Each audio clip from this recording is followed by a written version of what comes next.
யோவான் சுவிசேஷம் 12ஆம் அதிகாரத்தை எடுத்துக்கொள்ளுங்கள். யோவான் சுவிசேஷம் 12ஆம் அதிகாரம், வாசிங்க 12ஆம் வசனம். மறுநாளிலே இயேசு எருசலேமுக்கு வருகிறார் என்று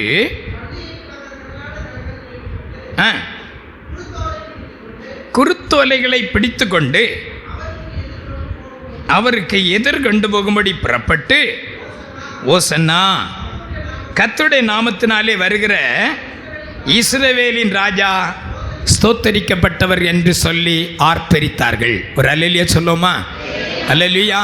கவனிங்க, ஆண்டவராகிய இயேசு கிறிஸ்து ஒரு தடவை இங்கே படிங்க, பிறகு முழுமையாக எருசலேமுக்கு பவனி வருகிறார்.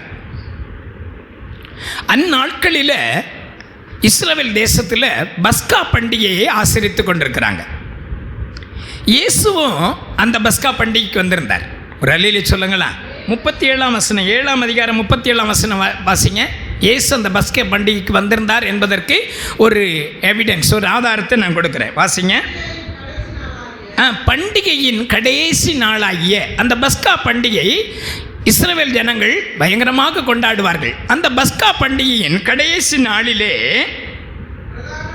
பிரதான நாளிலே, பண்டிகையின் கடைசி நாளாகிய பிரதான நாளிலே இயேசு நின்று, பாருங்க, இயேசு நின்று, பண்டிகையின் கடைசி நாளாகிய பிரதான நாளிலே இயேசு நின்று சத்தமிட்டு சொல்றார். பாருங்க, ஒருவன் தாகமாய் இருந்தால் என்னிடத்தில் வந்து பானம் பண்ண கடவன்.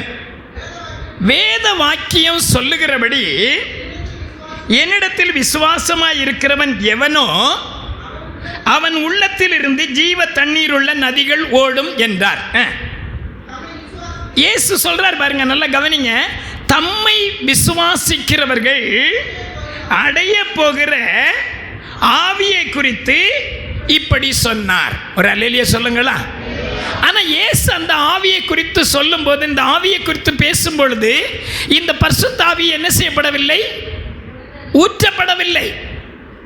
ஏன்னா இயேசு மரித்து அடக்கம் பண்ணப்பட்டு பிறகு 40 நாள் அளவும் தம்முடைய சீஷர்களுக்கு அவர் தம்மை வெளிப்படுத்தி அவர் எடுத்துக்கொள்ளப்பட்ட பிற்பாடு 50வது நாளில் தான் பெந்தேகோஸ்தே பரிசுத்த ஆவியின் அபிஷேகத்தை பெற்றுக்கொண்டார்கள். கர்த்தருடைய நாமத்துக்கு ஸ்தோத்திரம். வாசிங்க. அதில் இன்னும் மகிமைப்படாதிருந்தபடியினால் பரிசுத்த ஆவி இன்னும் அருளப்படவில்லை. நல்லா கவனிங்க.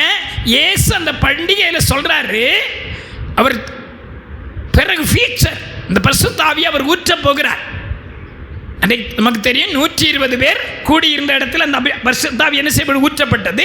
நான் ரொம்ப அதை பற்றி எடுக்க போகிறது இல்லை, ஸ்தோத்திரம்.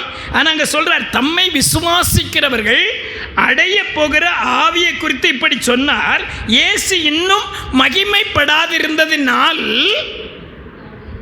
பரிசுத்த ஆவி, நல்லா கவனிங்க, இயேசு அடக்கம் பண்ணப்பட்டு, நல்ல கவனிங்க, இயேசு அடக்கம் பண்ணப்பட்டு மரித்து அடக்கம் பண்ணப்பட்டு 3ஆம் நாளில் உயிர்த்தெழுந்து 40 நாள் அளவு இந்த பூமியில் இயேசு தம்முடைய சீஷர்களுக்கு தரிசனமாகி அதற்கு பிறகு 50ஆம் நாள் அவர் எடுத்துக்கொள்ளப்பட்டு, கலிலேய புருஷரே, வசித்தியான தெரியும், கலிலேய புருஷரே, நீங்கள் ஏன் வானத்தை அண்ணாந்து பார்க்கிறீர்கள்? உங்களிடத்திலிருந்து எடுத்துக்கொள்ளப்பட்ட இயேசுவானவர் எப்படி எழுந்தருளி போனாரோ அப்படியே திரும்ப வருவார் என்று சொல்லி அவர் 40 நாள் அளவும் தம்முடைய சீஷர்களுக்கு தம்மை உயிரோடு இருக்கிறவரை காண்பித்து அதற்கு பிற்பாடு மகிமை அடைந்த பிற்பாடு 50வது நாளில் தான் பரிசுத்த ஆவியே வந்தது. அதுவரையும் பரிசுத்த ஆவி ஊற்றப்படவில்லை. அப்படியானால் கர்த்தருடைய ஆவி இருந்தது. நான் தெளிவாக உங்களுக்கு சொல்லிக் கொடுக்கிறேன். கர்த்தருடைய ஆவி இருந்தது. பெசலேயேல் ஆசரிப்பு கூடாரத்தை உண்டாக்கும் பொழுது அங்கே எழுதப்பட்டிருக்கு, பெசலேயேலுக்கு கர்த்தருடைய ஆவி அவனை தேவ ஆவியினால் நிரப்பி இருந்தார். அவன் யூகித்து செய்கிறதற்கும் பொன்னினாலும் வெள்ளினாலும் எல்லாவற்றையும் யூகித்து செய்கிறதுக்கு தேவன் அவனை தேவ ஆவியினால் நிரப்பியிருந்தார். தேவ ஆவி இருந்துச்சு, அப்பமே இருந்துச்சு. ஆனா காண்கிறதும் கேட்கிறதுமான ஒரு அனுபவம் என்னைக்கு தான் இயேசு மரித்து அடக்கம் பண்ணப்பட்டு உயிரோடு எழும்பி அவர் 40 நாள் சீஷர்களுக்கு தரிசனமாகி திரும்பவும் அவர் மகிமையின் ரூபம் எடுத்து அவர் தம்முடைய பிதாவிடத்துக்கு போய் அவர் தம்முடைய தேற்றவரவாளனை இந்த உலகத்துக்கு அனுப்பி வைத்தார். மறுநாளிலே இயேசு எருசலேமுக்கு வருகிறார் என்று பண்டிகைக்கு வந்த திரளான ஜனங்கள் கேள்விப்பட்டு, ஒரு அல்லேலூயா சொல்லுங்களா. அல்லேலூயா. இயேசு காட்டி கொடுக்கப்படுகிற அந்த ராத்திரிக்கு முன்பதாகவே பண்டிகை நடந்து கொண்டிருக்கிற அந்த சந்தர்ப்பத்தில் லாசருவை கொலை செய்ய வகை தேடி இருக்கிறார்கள். அதற்கு மறுநாள் இயேசு எருசலேமில் பவனியாக வந்தார். அல்லேலூயா சொல்லுவோமா. அல்லேலூயா. நான் இப்பொழுது சொல்ல வருகிறது என்னவென்றால், இந்த இயேசு எருசலேமில் பவனியாக வரும்பொழுது இந்த ஜனங்கள் என்ன செய்தார்கள் நிறைய சொல்ல போல அவர் இயேசுவை இஸ்ரவேலின் ராஜா என்று சொல்லி புகழ்ந்தார்கள். ஆமென். இன்னைக்கு தலைப்பு என்ன தெரியுமா? மெசேஜுடைய தலைப்பு குருத்தோலை பிடியுங்கள், குருத்தோலை பிடியுங்கள். இன்றைக்கு செய்தியினுடைய தலைப்பு. கர்த்தருடைய நாமத்துக்கு மகிமையும் ஸ்தோத்திரமும் கனமும் உண்டாவதாக. வாசிங்கள். குருத்தோலைகளை பிடித்து கொண்டு அவருக்கு எதிர்கொண்டு போகும்படி புறப்பட்டு, ஓசன்னா கர்த்தருடைய நாமத்தில் வருகிற இஸ்ரவேலின் ராஜா. ஒரு அல்லேலூயா சொல்லுங்களா. ஆண்டவரை, நம்முடைய ஆண்டவராக இயேசு கிறிஸ்துவை அன்றைக்கு யூதர்கள், அந்த ஜனங்கள் மேசியா என்றும் இவர்தான் ஜனங்களை ரட்சிக்க போகிறார் என்று அறிந்து கொள்ளாதபடிக்கு இவர் என்ன செய்வார், இந்த தேசத்துக்கு ராஜாவாக இருப்பார் என்று அறிந்து கொண்டார்கள். ராஜாவாக இருந்தால் என்ன குறைவில்லை, நமக்கு ஒரு குறைவும் இல்லை. ஏன்னா அவர் என்ன செய்தார், 5 அப்பத்தையும் 2 மீனையும் ஆசீர்வதித்து 5000 பேருக்கு கொடுத்தாருனால அவங்க பார்த்துட்டு சொன்னாங்க, இவரை ராஜாவாக வச்சுட்டா நமக்கு என்ன இல்லை, வேலை செய்ய வேண்டிய அவசியம் இல்லை, கஷ்டப்பட வேண்டிய அவசியம் இல்லை, எல்லாமே இல்லை. இவர்கள் இஸ்ரவேலின் ராஜாவை இங்கே எழுத்தின்படியாக இந்த இஸ்ரவேல் ஜனங்கள் எல்லாருடைய எருசலேமில் இவரை ராஜாவாக பார்த்தார்கள்.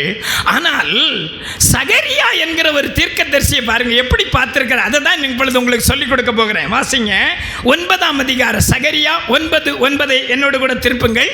ஷார்ட் மெசேஜ் முடிக்க போறேன்.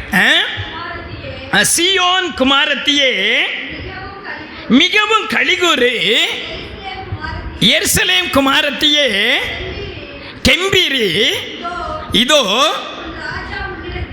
இதோ உன்னுடைய ராஜா உன்னிடத்தில் வருகிறார், அவர் நீதி உள்ளவர். ஒரு அல்லேலூயா சொல்லுங்களா. அல்லேலூயா. இவர்கள் ராஜாவாக அவர்களை பார்த்தார்கள். ஆனால் சகரியா தீர்க்கதரிசி இயேசு பிறப்புக்கு முன்பதாக 900 வருடங்களுக்கு முன்பதாகவே அவர் எப்படி பார்த்திருக்கிறார், இந்த இயேசுவை பவனி வருகிற எருசலேமுக்கு பவனி வருகிற இயேசுவை அவர் நீதி உள்ளவர் என்று கண்டுகொண்டார். ஒரு அல்லேலூயா சொல்லுமா. அல்லேலூயா. அவர் நீதி உள்ளவர், அவர் ரட்சிக்கிறவர், அவர் தாழ்மை உள்ளவர். ஆமென் சொல்லுமா. இயேசுவின் மரணத்தை நினைவு கூறுகிற தேவனுடைய பிள்ளைகளாகிய நாம், இயேசுவை நேசிக்கிற நாம், அவரை போலவே நம்முடைய இயேசு நீதி உள்ளவர். யார் சொல்றா? பழைய ஏற்பாட்டு காலத்தில் ஜீவித்ததான தீர்க்கதரிசியாகிய சகரியா சொல்றாரு, அவர் நீதி உள்ளவர். ஒரு அல்லேலூயா சொல்லாமா. வாசிங்க. சீயோன் குமாரத்தியே மிகவும் களிகூறு, எருசலேம் குமாரத்தியே கெம்பீரி, இதோ உன் ராஜா உன்னிடத்தில் வருகிறார். ஆமென். இவரை இந்த சகரியாவும் ராஜாவாக தான் கண்டாரே தவிர, ஆனால் ஒரு ரகசியத்தை கண்டுகொண்டார். ஒரு அல்லேலூயா சொல்லுங்களா. ஆமென். நம்முடைய இயேசுவை நாம் மற்றவர்கள் பார்க்கிற பிரகாரமாக நாங்கள் பார்க்கக்கூடாது. நம்ம தேவ ஜனங்கள், ஸ்தோத்திரம், கர்த்தருடைய ஜனங்கள், நாம் அவரை எப்படி பார்க்கணும் தெரியுமா? அவரை நீதி உள்ளவராய் பார்க்க வேண்டும். ஆமென். அல்லேலூயா. அவரை ரட்சிக்கிறவராய் நாம பார்க்கணும். அவர் தாழ்மை உள்ளவர். ஆமென் சொல்லுமா. அல்லேலூயா. ஒரு நல்ல தேவன். ஆமென். பாஸ்டர்மா சொன்னது போல சமுத்திரத்தின் ஆழத்தை இவ்வளவு காலங்களும் சமுத்திரத்தை விளையாடுறாங்களாம். சமுத்திரத்தில் விளையாடுறாங்களாம். எங்கே என்ன மீன் இருக்கும், எது இருக்கும், எந்த இடத்துல எப்படி போட்டால் எப்படி எல்லாமோ இருக்கு. ஆனால் அதன் ஆழத்தை இன்னும் ஒருவரும் கண்டுபிடிக்கவே இல்லை. ஆனால் ஆண்டவர் சொல்றார் பாருங்க, அந்த அன்புள்ள தெய்வத்தை பாருங்க, உன் பாவத்தையும் நான் சமுத்திரத்தின் ஆழத்திலே போட்டு விட்டேன். ஒரு அல்லேலூயா சொல்லுங்களா, அல்லேலூயா. அதனால தான் நான் சொல்லுகிறேன், இன்றைக்கு அவர் நீதி உள்ளவர், அவர் ரட்சிக்கிறவர், அவர் தாழ்மை உள்ளவர். ஆமென் சொல்லுமா? வாசிங்க அப்போஸ்தலர் நடபடிகள் 3ஆம் அதிகாரத்தை திருப்புங்கள். அப்போஸ்தலர் 3:14-15 வாசிப்போம். பரிசுத்தமும் நீதியும் உள்ளவரை நீங்கள் மறுதலித்து, என்னம்மா, கொலை பாதகனை உங்களுக்காக விடுதலை பண்ணுவீர்கள் என்று கேட்டு ஜீவாதிபதியை கொலை செய்தீர்கள். கர்த்தருடைய நாமத்துக்கு ஸ்தோத்திரம். இது யார் சொல்றது இந்த வார்த்தை? பேதுரு சொல்றார் பாருங்க, இவர் சாதாரணமானவர் அல்ல, இவர் நீதி உள்ளவர். ஒரு அல்லேலூயா சொல்லுங்களா. அந்த நீதி உள்ள தேவனை தரிசிக்கிற தேவஜனமே, நாம் சாதாரணவர் அல்ல, அவரை போல நாமும் நீதி உள்ளவர்களாய் கர்த்தர் நம்மை மாற்றும்படியாக நம்மை வேறு பிரித்திருக்கிறார், அழைத்திருக்கிறார், தெரிந்து கொண்டிருக்கிறார். அல்லேலூயா. உன்னை தாயின் கற்பத்தின் உருவாகும் முன்னே உன்னை எனக்கென்று வேறு பிரித்தேன் என்று சொல்லுகிற கர்த்தர், இதுவரையிலும் தாங்கினவர், இதுவரையும் சுமந்தவர், இதுவரை தப்பி வைத்தவர், இன்னும் தப்பி வைக்க வல்லவராயிருக்கிறார். அல்லேலூயா. 3:14-15 வாசிங்க மறுபடியும். பரிசுத்தமும் நீதியும் உள்ளவரை நீங்கள் மறுதலித்து கொலை பாதகனை, கொலை பாதகன் யார் தெரியுமா? பரபாஸ் இல்லையா? அவங்க கேட்குறாங்க அந்த ஜனங்கள். அதை இப்போ தெளிவாய் சொல்லுவதற்கு நேரம் பத்தாது. இயேசு கிறிஸ்துவை சிலுவையில் அறையுங்கள், பரபாசை என்ன செய்யுங்க, விடுதலை செய்யுங்க. அதான் இதற்கு சொல்றார் பாருங்க, பரிசுத்தமும் நீதி உள்ளவரை நீங்கள் மறுதலித்து கொலை பாதகனை உங்களுக்காக விடுதலை பண்ண வேண்டும் என்று கேட்டு அந்த ஜீவாதிபதியை கொலை செய்தீர்கள். அல்லேலூயா, அல்லேலூயா. அந்த நீதி உள்ளவர், உன்னை ரட்சித்தவர், உனக்கு அந்த தாழ்மை உள்ள தேவனை நாம் என்ன செய்கிறோம்? சில வேளையில் மறுதலிக்கிறோம். எப்படி பாஸ்டர் மறுதலிக்கிறோம்? அதுதாங்க கர்த்தரை ஆராதிக்க தவறுவது மறுதலிக்கிறது. அவரை நீங்கள் ஆராதிக்காதவர்களாக இருந்தால் நீங்கள் அவரை மறுதலிக்கிறீர்கள் என்று அர்த்தம். நாம் மறுதலிக்கிறோம். யாரை தெரியுமா? அந்த ஜீவாதிபதியை மறுதலிக்க. ஆனால் இந்த பரபாசை ஏற்றுக்கொள்வது போல இந்த உலகத்துக்கும் உலகத்துக்குரிய காரியங்களில் நாம் ஏற்றுக்கொண்டு நம்ம பின்னாடியே போகிறோம். ஆனால் ஆண்டவர் சொல்றாரு, வேதத்தில் எழுதப்பட்டு அன்பினப்ப சொல்றாரு, உலகத்திலும் உலகத்தில் உள்ளவைகளிலும் அன்பு கூறாதிருங்கள். ஒருவன் உலகத்தில் அன்பு கூர்ந்தால் அவனுக்கு பிதாவிடத்தில் அன்பில்லை. ஏனெனில் கண்களின் இச்சையும் ஜீவனத்தின் பெருமையும் மாம்சத்தின் கிரியையுமாகிய இவைகள் எல்லாம் உலகத்தில் உண்டானவைகள், இது பிதாவினால் உண்டானவைகள் அல்ல. கர்த்தருடைய நாமத்துக்கு மகிமையும் ஸ்தோத்திரமும் கனமும் உண்டாவதாக. அருமை தேவ ஜனமே, அங்கே எழுதப்பட்டிருக்கிறது. பேதுரு சொல்றார் பாருங்க, எவ்வளவு வேதனையோடு சொல்றார் பாருங்க. எப்படி சொல்றார் பாருங்க, பரிசுத்தமும் நீதியும் உள்ளவரை நீங்கள் மறுதலித்து கொலை பாதகனை உங்களுக்காக விடுதலை பண்ண வேண்டும் என்று கேட்டு ஜீவாதிபதியை கொலை செய்தீர்கள். அவரை, ஒரு அல்லேலூயா சொல்லுங்களா. அல்லேலூயா. நீங்க என்னதோ சொல்லலாம். ஆமென். அவரை தேவன் மரித்தோரிலிருந்து எழுப்பினார், அதற்கு நாங்கள் சாட்சிகளாக இருக்கிறோம். அல்லேலூயா சொல்லுமா. அல்லேலூயா. அவரை ஏற்றுக்கொண்ட தேவ பிள்ளையே, நீயும் அந்த பரபாசை ஏற்றுக்கொண்டது போல உலகத்துக்குரிய காரியங்களை ஏற்றுக்கொண்டு உலகத்துக்கு பின்னாடி நீ போவாயானால் நீ பரிதபிக்கப்பட்டவனாய் காணப்படுவாய் என்பதை மறந்து விடாதே. ஆனால் அந்த ஜீவாதிபதியை ஏற்றுக்கொண்டு இவர் நீதி உள்ளவர், பரிசுத்தம் உள்ளவர், நான் அவருடைய பரிசுத்தத்திலே நடப்பேன், அவருக்காக ஒரு வாழ்க்கை வாழுவேன் என்று ஒப்பு கொடுப்பாயானால் இவரை பிதாவானவர் மரித்தோர்ந்து எழுப்பினது போல உன்னையும் ஒரு நாள் எழுப்ப வல்லவர் ஆயிருக்கிறார். கரங்களை தட்டி கர்த்தரை மகிமைப்படுத்துங்க பார்க்கலாம். ஹல்லேலூயா, ஹல்லேலூயா, ஸ்தோத்திரம், ஆமென், ஹல்லேலூயா. அருமை தேவஜனமே, இவர் யாரு? நீதி உள்ளவர். ஆமென் சொல்லுமா. யார் கண்டது? சகரியா தீர்க்கதரிசி இயேசு கிறிஸ்துவின் பிறப்புக்கு முன்பதாகவே வருடங்களுக்கு முன்பதாகவே இயேசு கிறிஸ்துவை அவர் எப்படி பார்த்துட்டாரு? நீதி உள்ளவராய் பார்த்தார். ஆமென் சொல்லுமா? பரிசுத்தம் உள்ளவரும் நீதி உள்ளவரும். அல்லேலூயா. நீங்கள் அவரை கொலை செய்தீர்கள் என்று சொல்லுகிறார். எப்படி கொலை செய்கிறோம்? இந்த நீதியை பெற்றுக்கொண்ட தேவஜனமே, சத்தியத்தை சொல்லிக் கொடுக்கிற, தப்பா எடுத்துக்கிறாங்க. இந்த நீதியை பெற்றுக்கொண்ட நீங்கள் சபை கூடி வருதலை விடும் பொழுது, கர்த்தரை ஆராதிக்காம தவறும் பொழுது, நீங்கள் அவரை ஒவ்வொரு நாளும் சிலுவையிலே கொலை செய்து கொண்டிருக்கிறீங்க. நாள் ஒரு தீர்மானம் எடுப்போமா? அல்லேலூயா. இயேசு பவனிக்கு வந்திருக்கிறார். ஆமென். பவனியாக வந்த நாளில் அந்த ஜனங்கள் என்ன செய்தாங்க? அவரை யாராய் கண்டார்கள்? ராஜாவாக கண்டார்கள். ஒரு அல்லேலூயா சொல்லுவோமா? அல்லேலூயா. ரெண்டாவது, அது அங்கே இருக்கட்டும், இவர் எப்படி பார்த்தார்? இவர் நீதி உள்ளவராய் கண்டார். ரெண்டாவது கவனிங்க, வாசிங்க. 1 தீமோத்தேயின் புஸ்தகம் 3ஆம் அதிகாரம் 16ஆம் வசனத்தில் வாசிங்க. 1 தீமோத்தேயு 3:16.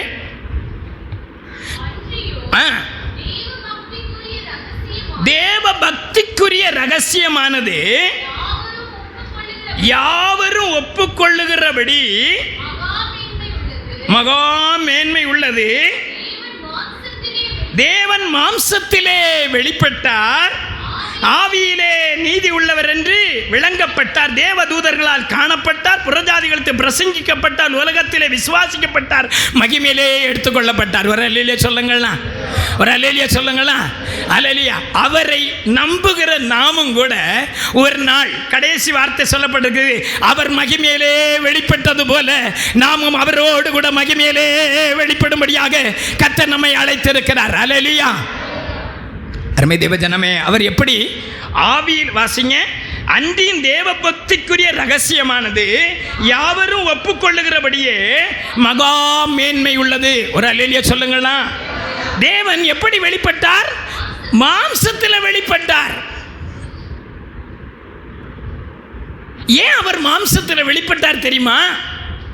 தம்முடைய பிள்ளைகள், நல்லா கவனிங்க, தம்முடைய பிள்ளைகள் மாம்சமும் இரத்தத்தில் தான் இருக்கிறாங்க என்று அறிந்து, உங்களுடைய வேதை என்னுடைய வேதனை அறிந்து கொள்ளும்படியாக இயேசு மாம்சத்திலே வெளிப்பட்டார். ஆமென் சொல்லுங்க. வாசிங்க இந்த வசனத்தை. யாராவது எடுத்தீங்களா? தம்முடைய பிள்ளைகள், அவர் மாம்சத்திலே வெளிப்பட்டார், ஆவியிலே நீதி உள்ளவர் என்று விளங்கப்பட்டார், தேவதூதர்களால் காணப்பட்டார், புறஜாதிகளுக்கு பிரசங்கிக்கப்பட்டார், உலகத்திலே விசுவாசிக்கப்பட்டார், மகிமையிலே எடுத்துக்கொள்ளப்பட்டார். ஒரு அல்லேலூயா சொல்லுங்களா? அல்லேலூயா. அல்லேலூயா. அவரை விசுவாசித்து எப்படி நடக்கணுமா? தரிசித்து நடவாமல் விசுவாசித்து நடக்கணும். ஆமென் சொல்லுவோமா? ஆதலால் பிள்ளைகள் மாம்சமும் இரத்தமும் உடையவர்களாய் இருக்க, அவரும் அவர்களைப் போல, எவர்களைப் போல? நம்மை போல மாம்சத்தில் வெளிப்பட்டார். ஒரு அல்லேலூயா சொல்லுங்களா? அல்லேலூயா.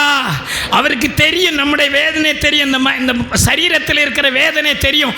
அதனால தாங்க நமக்கு கிருபை அளவில்லாமல் கொடுத்துட்டு இருக்கிறாரு. ஒரு அல்லேலூயா சொல்லுங்களா? அல்லேலூயா. ஆனால் அந்த தேவ கிருபை என்ன செய்திடக்கூடாது? தேவ தயவை ரொம்ப அசால்ட்டா பண்ணிட்டீங்கன்னா கஷ்டம். நீ குணப்படும்படி அது உன்னை ஏவுகிறது என்று அறியாமல், அல்லது தேவ தயவு, நல்ல கவனிங்க, தேவ தயவு நீ குணப்படும்படி, நீ திருந்துறதுக்கு அவருடைய தயவு, பொறுமை, நீடிய சாந்தம் அசட்டை பண்ணுகிறாயோ? ஒரு அல்லேலூயா சொல்லுங்களா? அல்லேலூயா. அல்லேலூயா.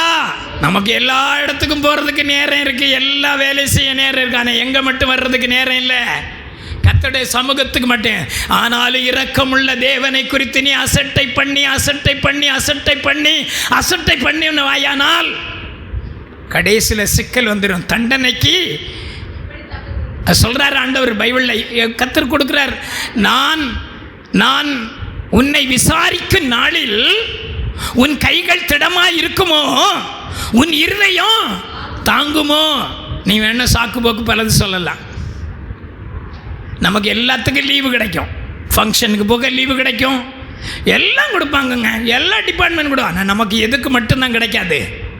ஸ்தோத்திரம். கர்த்தருடைய சமூகத்துக்கு மட்டும் கிடைக்க மாட்டேங்குது. இல்லை தேவஜனமே, கர்த்தருடைய வார்த்தை சொல்கிறேன், நீ குணப்படும்படி வாசிங்க, அல்லது நீ குணப்படும்படி உன்னை ஏவுகிறது என்று அறியாமல் அவருடைய தயவு, பொறுமை, ஸ்தோத்திரம், நீடிய சாந்தம், பொறுமை இருக்கு, ஒரு எல்லை இருக்கு. ஆனால் ஒரு நாள் குதிரைக்கு கடிவாளம் மாதிரி போட்டுருவார். குதிரைக்கு கடிவாளம் மாதிரி போட்டுருவாரு. அன்றைக்கு தான் தெரியும் கர்த்தருடைய இரக்கமும் தயவும். அன்றைக்கு தெரியும். கர்த்தருடைய நாமத்துக்கு பயன்படுத்தி கொள்ளுவோமாக. கர்த்தர் நாமத்துக்கு மகிமை உண்டாவத. ஸ்தோத்திரம். எப்படி அவர் விளங்கப்பட்டார், தேவதூதர்களால் காணப்பட்டார், புறஜாதிகளுக்கு பிரசங்கிக்கப்பட்டார், உலகத்திலே விசுவாசிக்கப்பட்டார், மகிமையிலே ஏறெடுத்துக் கொள்ளப்பட்டார். அல்லேலூயா, அல்லேலூயா, அல்லேலூயா. ஒரு மகிமை இருக்குங்க. அந்த மகிமைக்காகத்தாங்க, அந்த மகிமைக்காகத்தாங்க இந்த ஜீவனையும் சுகத்தையும் சந்தோஷத்தையும் இழந்து ஓடிட்டு. இந்த உலகம் தரக்கூடாததும் கொடுக்கக்கூடாததுமான ஒரு பெரிய சந்தோஷம் அன்றைக்கு மகிமையிலே இயேசு வெளிப்படும் போது நாமும் அவரோடு கூட மகிமையிலே வெளிப்பட வேண்டும் என்று சொல்லி இந்த பூமியில் இருக்கிற நாட்களில் உன்னை தியாகம் பண்ணுவாயானால், உன்னை அர்ப்பணிப்பாயானால், ஒப்பு கொடுப்பாயானால் மட்டுமே அந்த மகிமையை பெற்றுக்கொள்ள முடியும். அல்லாட்டம் புறஜாதியோட கூட நீயும் சாவா. ஒரு எழுத்தை எழுதிடுவாங்க, பெட்டியில் எழுதிடுவாங்க, நல்ல போராட்டத்தை போராடினேன். சோத்திரம். 10 டைம் இடம் வருதுக்கு காத்துல முடிந்தால் எவ்வளவுக்கு நாம் கர்த்தரை தேட முடியுமோ, கர்த்தருக்காக ஒரு பரிசுத்தமான வாழ்க்கை வாழ முடியுமோ பிரயாசப்படுவோம். அதற்கு மேலாக நம்முடைய தேவன் நமக்கு உதவி செய்வார். அல்லேலூயா. நம்முடைய பலவீனங்களில் உதவி செய்கிற ஒரு கர்த்தர் நம்மோடு கூட இருக்கிறார். அல்லேலூயா. அருமை தேவ ஜனமே, நல்ல பலன் இருக்கும்போது, நல்ல திறமை இருக்கும்போது, நல்ல சுகம் இருக்கும்போது கர்த்தரை தேடாமல் போனால், கர்த்தர் ஒரு இடத்தில் எழுதுகிறாரு, நீ என்னை தேடும்போது நான் ஆகடியம் பண்ணுவேன். நானும் உன்னை ஆகடியம்னா நானும் பாரு அந்த சமயத்தில் என்ன செய்வேன். இல்லை, கர்த்தருடைய நாமத்துக்கு மகிமை உண்டாவதாக. அருமை தேவஜனமே, அவர் யாரு சொல்லிட்டு வந்தேன், நீதி உள்ளவர். அல்லேலூயா சொல்லுங்களா. அல்லேலூயா, நீதி உள்ளவர். அடுத்தது அவர்கள் 1 பேதுரு 3:18 வாசிங்க. அந்த வார்த்தைகளை மட்டும் சொல்லி முடிக்க போகிறேன். 3:18 1 பேதுரு 3:18 வாசிங்க. ஏனெனில் கிறிஸ்துவும் நம்மை தேவனிடத்தில் சேர்க்கும்படிக்கு, நல்ல கவனிங்க, சேர்க்கும்படி அநீதி உள்ளவர்களுக்கு பதிலாக நீதி உள்ளவராய் பாவங்களின் நிமித்தம் ஒரு தரம் பாடுபட்டார்.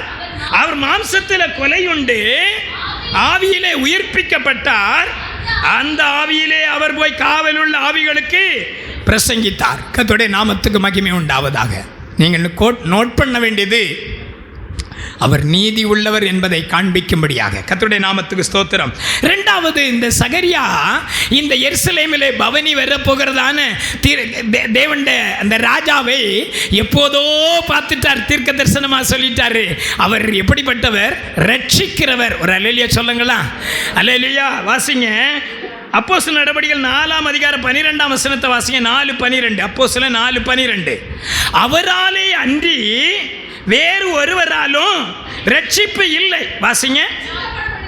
அவராலே அன்றி வேறொருவராலும் ரட்சிப்பு இல்லை. நாம் ரட்சிக்கப்படும்படிக்கு வானத்தின் கீழங்கும் மனுஷர்களுக்குள்ளே அவருடைய நாமமே அல்லாமல் வேறொரு நாமம் கட்டளையிடப்படவில்லை. அல்லேலூயா, அல்லேலூயா. இந்த நாமம் தான் நம்மை ரட்சித்தது. ஆமென். பவுல் சொல்றார் பாருங்க, அவராலே அன்றி வேறொருவராலும் ரட்சிப்பு இல்லை. நாம் ரட்சிக்கப்படும்படிக்கு வானத்தின் கீழெங்கும் மனுஷர்களுக்குள்ளே அவருடைய நாமமே அல்லாமல் வேறொரு நாமம் கட்டளையிடப்படவில்லை. இதை குறித்து ஏசாயா தீர்க்கதரிசி சொல்றார் பாருங்க, பூமியின் எல்லை எங்கும் உள்ளவர்களே என்னை நோக்கி பாருங்கள், நானே தேவன், வேறொருவர் இல்லை. ஒரு அல்லேலூயா சொல்லுங்களா. அல்லேலூயா. அவர் ஒருவரே ரட்சகர். ஆமென் சொல்லுவோமா. அவர் நம்மை ரட்சித்திருக்கிறார். இந்த பவனியாக வந்தவர் எருசலேம் ஜனங்கள் பார்த்தாங்க, அவரை ராஜாவாக பார்த்தார்கள். கர்த்தருடைய நாமத்துக்கு ஸ்தோத்திரம். இரண்டாவது, அவர்கள் என்ன செய்தாங்க? அங்கே இவர் சொல்றாரு, ரட்சகராக பார்த்த, ரட்சிக்கிறவராக. வாசிங்க, மத்தேயு சுவிசேஷம் 21:9 வாசிங்க. மத்தேயு 21:9, மார்க் 11:9-10 ரெண்டையும் எடுத்துக்கிடுங்க. முன் நடப்பாரும் பின் நடப்பாருமாகிய திரளான ஜனங்கள் தாவீதின் குமாரனுக்கு ஓசன்னா, கர்த்தரின் நாமத்தினாலே வருகிறவர் ஸ்தோத்தரிக்கப்பட்டவர். கர்த்தருடைய நாமத்துக்கு மகிமை உண்டாவதாக. உன்னதத்திலே தேவனுக்கு ஓசன்னா என்று சொல்லி அங்கே அவர்கள் ஆர்ப்பரித்தார்கள், ஆரவாரமிட்டார்கள். எப்படி? கர்த்தாவே எங்களை ரட்சியும் என்று சொல்லி அவர்கள் ஆர்ப்பரித்தார்கள். வாசிக்க மார்க்கு சுவிசேஷம் 11ஆம் அதிகாரம் எடுங்க. மார்க்கு 11:9-10 வாசிங்க. முன் நடப்பாரும் பின் நடப்பாரும் ஓசன்னா, கர்த்தரின் நாமத்தினாலே வருகிறவர் ஸ்தோத்தரிக்கப்பட்டவர். நம்முடைய பிதாவாகிய தாவீதின் ராஜ்யம் ஆசீர்வதிக்கப்படுவதாக. கர்த்தருடைய நாமத்துக்கு ஸ்தோத்திரம். அருமை. அங்கே அதை இன்னொரு பதத்தில் சொல்லப்பட்டிருக்கிறது, கர்த்தாவே எங்களை ரட்சியும் என்று சொல்லி அவர்கள் ஆர்ப்பரித்தார்களாம். ஒரு அல்லேலூயா சொல்லுவோமா? அல்லே சகரியா சொல்லுகிறார். முதலாவது சொன்னார், அவர் நீதி உள்ளவர், ரட்சிக்கிறவர். 1 தீமோத்தேயு 1:15 வாசிக்கும் பொழுது அங்கே எழுதப்பட்டிருக்கிறது, பாவிகளை ரட்சிக்க கிறிஸ்து இயேசு உலகத்தில் வந்தார். வாசிங்க. பாவிகளை ரட்சிக்க கிறிஸ்து இயேசு உலகத்தில் வந்தார் என்கிற வார்த்தை உண்மையும் எல்லா அங்கீகரிக்கும் பாத்திரமா இருக்கிறது. ஒரு அல்லேலூயா சொல்லுவோமா? அல்லேலூயா. நான் சொல்ல போகிறது சகரியா தீர்க்கதரிசியை மையம் வைக்கிறேன்.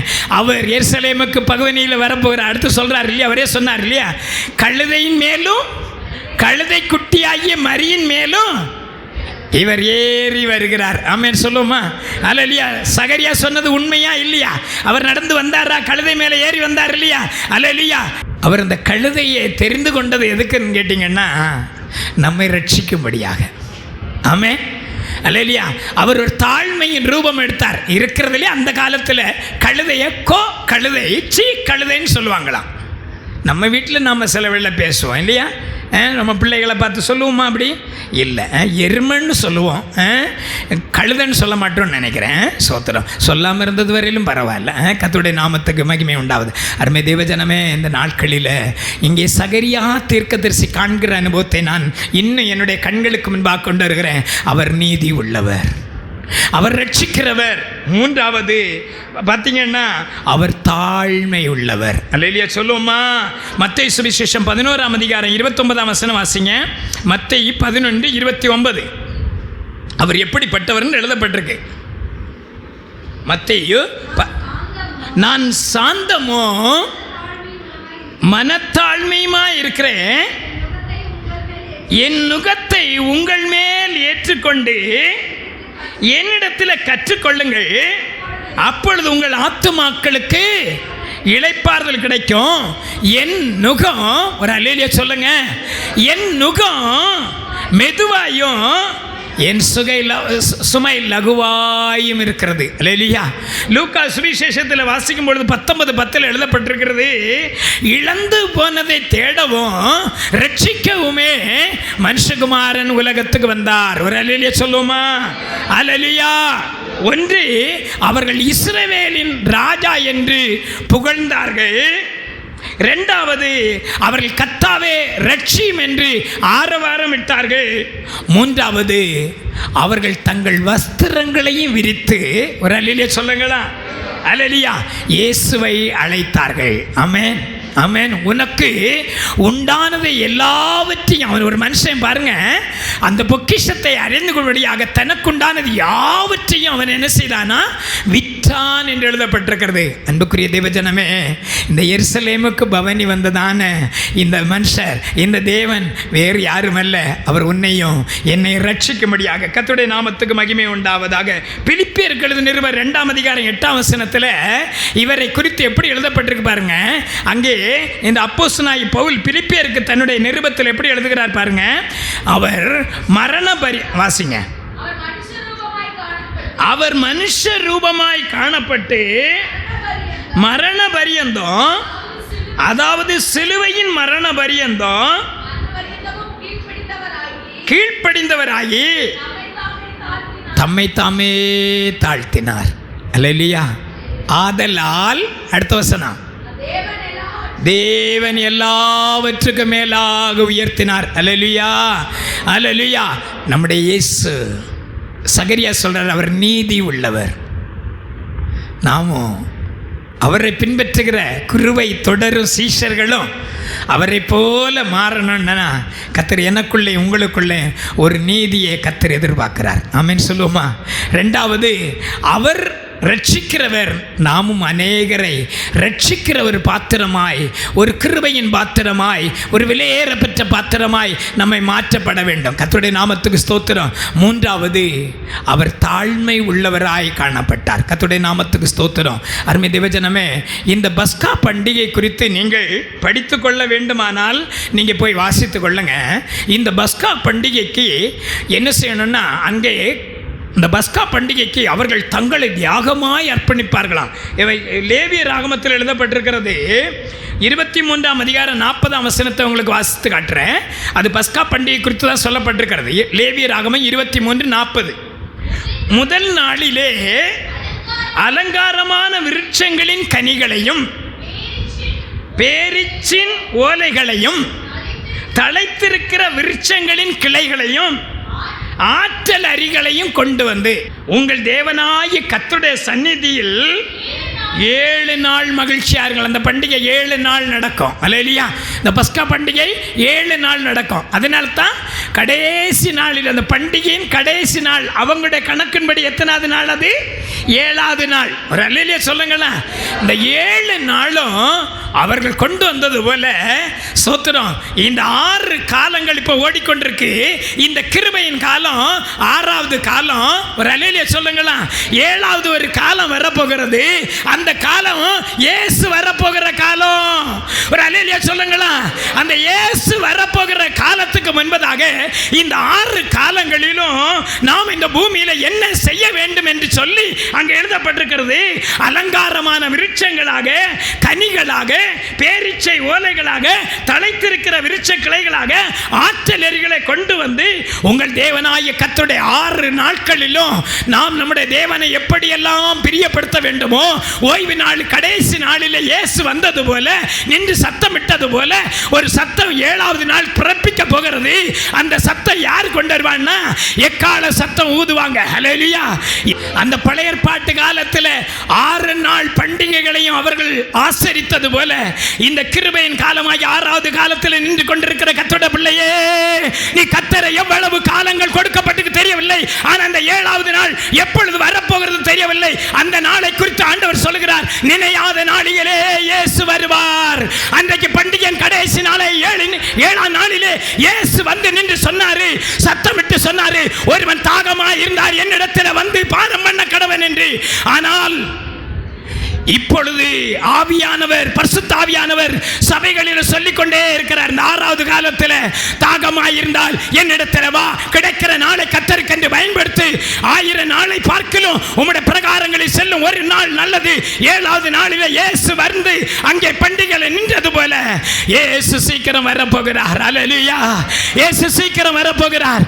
அருமை தேவஜனமே, அவர் இந்த பூமியில் வந்த பொழுது நீதி உள்ளவராய் வந்தார், ரட்சிக்கிறவராய் வந்தார், தாழ்மை உள்ளவராய் வந்தார். ஆனால் இனி அவர் வருகும் பொழுது ஒரு அல்லேலூயா சொல்லுங்களா. அல்லேலூயா, அல்லேலூயா. அவர் தம்முடைய சம்பத்தை சேர்க்க வரப்போகிறார். ஒரு கரங்களை தட்டுங்களா. அல்லேலூயா, அல்லேலூயா, அல்லேலூயா. நீ பேரிச்சை மரமாய் காணப்பட வேண்டும், அலங்கார விருட்சங்களாய் நீ காணப்பட வேண்டும். ஆற்றல் அரிகளாய் கொண்டு வந்து அவர்கள் கர்த்தருடைய சந்நிதியில் அசைவாட்டினது போல உனக்கு கிடைக்கப்பெற்ற இந்த நாளில் கர்த்தரை மகிமைப்படுத்துவாயாக. ஒரு நாள் இயேசு அன்றைக்கு 7வது நாளில் பண்டிகையின் கடைசி நாளில் வந்தது போல இந்த கிருபையின் காலம் 6வது காலம் இன்றைக்கு சொல்லுகிறார், நீங்க இந்த தாகமா இருந்தா என்னிடத்துல வந்து பானம் பண்ண கடவன் என்று இயேசு அன்றைக்கு எழுத்தின்படியாக அங்க வந்தார் அந்த பண்டிகைக்கு. ஆனால் இன்றைக்கு பரிசுத்த ஆவியானவரை கொண்டு சொல்லிக் கொண்டிருக்கிறார், அது சீக்கிரமாய் இயேசு வரப்போகிறார், அவர் சீக்கிரமாய் வரப்போகிறார், அவருடைய வருகை சீக்கிரமாய் இருக்கிறது. 7வது நாள் அதுதான் இயேசு வருகிற நாள். ஒரு அல்லேலூயா சொல்லுமா? அல்லேலூயா. இந்த 6 நாட்களிலும் இந்த 6வது கிருபையின் காலத்தில் கர்த்தரை தேட வேண்டிய விதத்தில் தேடுவோமா? ஆண்டவர் கிடைக்கப்பட்ட நாட்களில் கர்த்தரை தேடுவோமா? அவர் நீதி உள்ளவராய் நின்று கொண்டிருக்கிறார், அவர் ரட்சிக்கிறவராய் நின்று கொண்டிருக்கிறார். இந்த இயேசு தாழ்மை உள்ளவராய் நம்முடைய மத்தியில் வெளிப்பட்டுக் கொண்டிருக்கிறார். ஆனால் 7வது நாளிலே இனி வரும் பொழுது ஒரு அல்லேலூயா சொல்லுங்களா, அவர் நியாயாதிபதியாய் வரப்போகிறாரா? நியாயாதிபதியாய் வரப்போகிறாரா? இன்றைக்கு ரட்சிக்கிறவராய் நின்று கொண்டிருக்கிறார், நீதி உள்ளவராய் நிற்கிறார், தாழ்மை உள்ளவராய் நின்று கொண்டிருக்கிறார். இந்த 6 காலங்களிலும் இவ்விதமாக இடைப்பட போகிறார். 7வது நாளில் வந்து நின்று அவர்களுக்கு சொன்னார். ஒருவன் சத்தமிட்டு என்ன சொன்னார்? என்ன எப்படி எழுதப்பட்டிருக்கு? பண்டிகையின் கடைசி நாளிலே இயேசு நின்று சத்தமிட்டு, ஒருவன் தாகமாய் இருந்தால் என்னிடத்தில் வந்து பானம் பண்ண கடவன். வேத வாக்கியம் சொல்லுகிறபடி என்னிடத்தில் விசுவாசமாய் இருக்கிறவன் எவன் அவன் உள்ளத்திலிருந்து ஜீவன் தண்ணீர்கள் நதிகள் ஓடும் என்றார். தம்மை விசுவாசிக்கிறவர்கள் அடைய போகிற ஆவியை குறித்து இப்படி சொன்னார். இயேசு இன்னும் மகிமைப்படாதிருந்ததினால் பரிசுத்த ஆவி இன்னும் அருளப்படவில்லை. ஆனால் இயேசு எடுத்துக்கொள்ளப்பட்ட பிற்பாடு பெந்தைக்கோஸ்தே 50வது நாள் தம்முடைய ஆவியை ஊற்றினார். அல்லேலூயா சொல்லுவோமா? அல்லேலூயா. அப்படியானால் அதற்கு முன்னே இருந்தவர்கள் எல்லாம் ஆவி இல்லாதவர்களா? இல்லை, அவர்களுக்குள்ள ஆவி இருந்தது, பரிசுத்த ஆவி இல்லை. ஆமென். அவர்களுக்குள்ள ஆவி இருந்தது. கர்த்தருடைய நாமத்துக்கு ஸ்தோத்திரம். அருமை தேவஜனமே, இந்த கடைசி நாட்களில் வந்திருக்கிறோம். இந்த 6 காலங்கள் இது கிருபையின் காலம். 7வது நாளிலே இயேசு அன்றைக்கு வந்தது போல அவர் வருகிறார்.